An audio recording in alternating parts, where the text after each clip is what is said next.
Assalamualaikum warahmatullahi wabarakatuh. Perkenalkan, nama saya Siva Rizkyani dengan NIM 123210075 dari kelas 3B PIAUD. Di sini saya akan memenuhi tugas ulangan tengah semester dari mata kuliah AI for Education. Jawaban nomor 1, Artificial Intelligence (AI) atau kecerdasan buatan adalah sistem komputer yang dirancang dengan kecerdasan hampir menyerupai manusia. Ini merupakan proses simulasi kecerdasan yang diterapkan pada teknologi tertentu, memungkinkan AI untuk berpikir dan bertindak seperti manusia. Nah, kehadiran AI memberikan banyak manfaat, memungkinkan penyelesaian tugas dan membutuhkan waktu lebih cepat daripada jika dikerjakan oleh manusia. Nah, selain itu juga, AI mampu mengambil keputusan dengan rasional saat diperlukan untuk mencapai tujuan tertentu. Di sini ada contoh aplikasi AI. Yang pertama ada asisten virtual. Nah, asisten virtual ini seperti Google Assistant dan Siri. Nah, ini merupakan salah satu contoh artificial intelligence yang sangat dekat dengan kehidupan sehari-hari.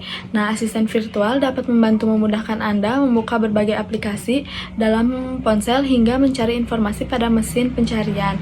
Nah, dengan dukungan teknologi AI ini memungkinkan kemampuan tersebut terjadi. Teknologi ini dapat mendeteksi suara pengguna dan mengumpulkan informasi yang diperlukan untuk memberikan jawaban dalam bentuk suara mirip dengan asisten pribadi. Nah, contoh aplikasi AI yang kedua di sini ada aplikasi transportasi online. Nah, aplikasi transportasi online ini seperti Grab, Gojek, dan Maxim ternyata sudah umum digunakan dan ternyata teknologi AI ini digunakan untuk mempermudah penggunaannya. Teknologi AI digunakan untuk mengatur interaksi pengguna dengan aplikasi tersebut, seperti memberikan notifikasi tentang posisi pengemudi dan perkiraan waktu tunggu ketika memesan layanan ojek online. Nah, contoh aplikasi AI yang terakhir di sini ada Spotify. Nah, menggunakan AI untuk merekomendasikan musik kepada pengguna berdasarkan pola pendengaran mereka. AI di Spotify menganalisis data pengguna untuk menciptakan daftar putar yang disesuaikan dengan preferensi mereka. Jawaban nomor 2 yaitu sistem konvensional adalah sistem berbasis aturan. Aturan didefinisikan dan diimplementasikan dengan jelas dalam bahasa pemrograman tentang bagaimana sistem harus berfungsi dan berperilaku dalam kondisi tertentu. Nah, sedangkan sistem AI di sisi lain adalah sistem berbasis observasi dan pembelajaran. Mereka mengamati ekosistem dengan lingkungan sekitar, data masa lalu, dan bagaimana sistem telah merespon data tertentu di masa lalu. Berdasarkan data ini, sebuah pola ditetapkan, aturan diturunkan secara otomatis, dan kemudian sistem mengikuti aturan ini. Aturan dapat dikembangkan seiring waktu berdasarkan data baru yang terus dikumpulkan sistem. Jawaban yang ketiga yaitu intelijen agen adalah sebuah perangkat lunak yang bekerja tanpa perlu campur tangan langsung dari manusia. Nah, intelijen agen berfungsi untuk melaksanakan suatu tugas dan mengambil langkah dan suatu tindakan tertentu bagi pengguna individu, proses bisnis, dan aplikasi perangkat lunak lainnya. Intelijen agen adalah teknologi yang digunakan untuk menavigasi langkah apa yang harus diambil dalam suatu pengerjaan melalui sejumlah data yang diberikan oleh lingkungan, suatu tindakan berdasarkan informasi yang sudah disetting oleh si pembuat. Contoh intelijen agen dalam kehidupan sehari-hari yang pertama ada agen autonomous. Nah, contohnya pengereman otomatis pada sebuah mobil. Kinerja yang didapat membuat lebih aman, cepat, dan nyaman pada pengguna. Aktuatornya pedal gas, setir, klakson, dan rem. Kalau sensor ada speedometer, kamera, odometer, GPS, sonar, dan sensor pada mesin. Contoh intelijen agen yang kedua ada agen sistem diagnosis, contohnya pada bidang medis. Nah, kinerja yang didapat, pasien menjadi sehat, mampu memberikan hasil diagnosa, dan menginformasikan tuntunan hukum pada pengguna. Nah, aktuatornya layar, tes, diagnosis, pengobatan, dan rujukan. Nah, sensornya ada keyboard untuk mengisikan keluhan dan gejala pasien. Nah, contoh intelijen agen yang terakhir di sini ada agen part picking.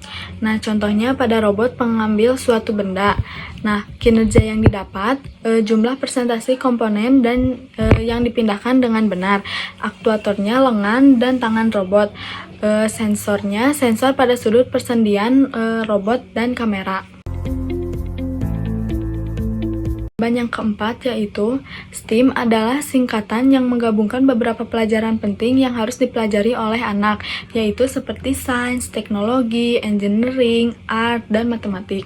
STEAM sendiri merupakan pendekatan pembelajaran terpadu yang bertujuan untuk memperluas pola pikir anak tentang masalah yang ada di dunia nyata.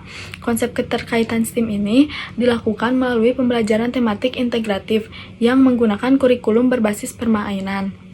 Pembelajaran STEAM pada anak usia dini selalu berpusat pada proyek dan berpusat pada peserta didik, di mana anak lebih aktif dalam melakukan kegiatan yang mereka inginkan, dan guru hanya sebagai fasilitator.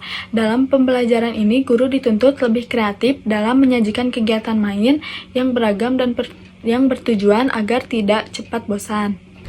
Nah, di sini ada implementasi dalam pendidikan anak usia dini. Metode pembelajaran STEAM dapat dilakukan dengan beberapa langkah. Yang pertama ada reflection, tahap di mana anak mengasimilasi apa yang akan dipelajari dengan apa yang telah diketahui. Nah, yang kedua ada research, yaitu kegiatan mengumpulkan informasi yang telah diperlukan untuk menyelesaikan proyek. Pada tahap ini, pendidik akan mengajukan permasalahan yang harus diselesaikan anak.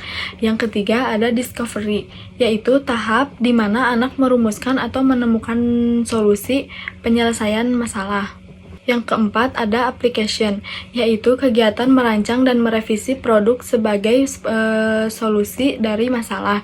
Nah, yang terakhir ada communication, yaitu mempresentasikan metode atau produk yang telah dibuat. Jadi, metode pembelajaran STEAM sangat cocok untuk kurikulum Merdeka PAUD karena STEAM mendorong anak untuk berkreativitas, berpikir kritis, berkomunikasi, dan berkolaborasi sesuai dengan minat dan bakat anak. Di sini, guru hanya berperan sebagai fasilitator dan pengarah. Anak diberi kebebasan untuk memecahkan masalah dan pembelajaran STEAM yang diterapkan guru. Jawaban yang kelima, untuk memastikan pemanfaatan AI dalam pembelajaran berjalan efektif dan efisien, perlu dilakukan dengan beberapa langkah yang strategis. Yang pertama, personalisasi pembelajaran. Nah, contoh penggunaan Intelligent Tutoring Systems atau juga ITS yang dapat menyesuaikan pengajaran dengan kemampuan dan gaya belajar individu siswa. Yang kedua, ada penilaian otomatis. Contohnya, implementasi sistem penilaian otomatis menggunakan Natural Language Processing atau NLP untuk menilai esai dan jawaban siswa. Nah, yang ketiga ada asisten pembelajaran. Contoh menggunakan chatbots atau asisten pembelajaran seperti Elsa Speak yang dapat memberikan bimbingan dan latihan bahasa Inggris secara real time. Terakhir ada interaktivitas tinggi. Contohnya menggunakan game edukasi interaktif yang menampilkan visual menarik untuk meningkatkan partisipasi siswa dalam kegiatan belajar. Game-game ini efektif dalam melibatkan siswa secara langsung terhadap materi pembelajaran, sehingga mereka lebih mudah memahami konsep-konsep yang diajarkan.